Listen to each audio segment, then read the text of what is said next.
في نوعيه من الشباب بتحب،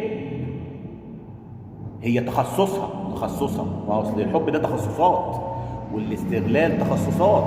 فاكرين ايه؟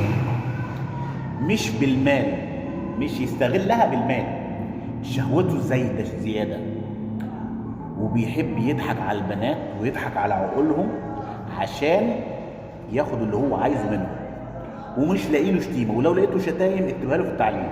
الشخص ده بيتعلق ايه؟ بيعلق البنات ليه هو. يعني البنت اللي قدامه ده عجبته، اوعى يلا بنت جامده هجيبها، يعني هجيبها. هو بيحبها، بيمثل هو بيحبها، بيحنك شويه يمين وشمال وفوق وتحت، ويكلم ده ويكلم ده ويفهم. هو بيلف دايره حواليه عشان يفهم كل حاجه، وهتتعلق بيه وهتحبه. ايه يا عم احمد، هو بالساهل كده؟ ما انا فاهمكم انا حاجه.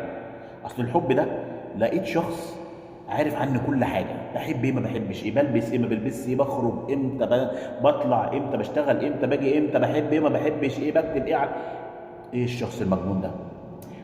هيبقى ليا طموح اللي انا اعرف ايه الشخص ده، هكلمه، هتعلق بيه شويه، وهو بقى يمتلك الحته دي. يمتلك الحته دي ازاي بقى؟ هو لما يلف دايره كده ويفهم كل حاجه عنها، ويقول لها حصل واحد اتنين تلاته خمسه كده كده، هي هتفهم وتستوعب ايه الشخصيه دي، ايه الشخصيه دي، الشيطان دي، وتتعلق بيه شويه وتفهمه، عايزه تفهمه كده. وهو اساسا هو اللي عامل اللفه دي كلها عشان الحته دي، عشان اول ما يتكلم بس كلمتين ثلاثه، دقيقه دقيقتين، خلص الكلام، اتعلق بيه، اتقابله، خلص الكلام، خلاها تحبه، وخلاها هي اللي عايزه تفهم حاجات كتير عنه. شفتوا بقى؟ من الشخص ده هو اساسا كل اللفه والدوران اللي هو عايز يستغلها جسمانيا. شفتوا بقى؟ يستغلها جسمانيا. انا الف الدنيا كلها، اعمل كل حاجه عشان اعرف اجيب الشخصيه دي. وطبعا يعني احمد بيقول لي انت وسعتها او ضيقتها، او انا بقول لكم في شباب كتير بتعمل الحركه دي عشان يستغلوا البنات جسمانيا، مش ماليا، جسمانيا.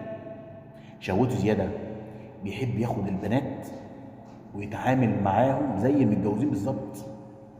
وانا هنا بنصح كل بنت، كل شاب، الشباب حرام عليكم اللي انتوا بتعملوه.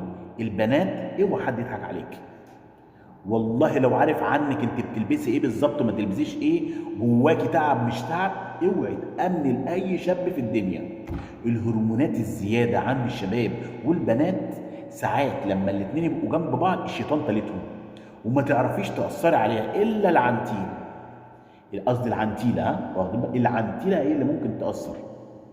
لكن انت لو قلبك طيب وحنينه وبتسيحي بسرعه، انسي الكلام ده، الشيطان هيغلبكم كلكم وهيعمل اللي هو نفسه فيه، وادي ضحيه من ضحاياه. احلى مسا عليكم.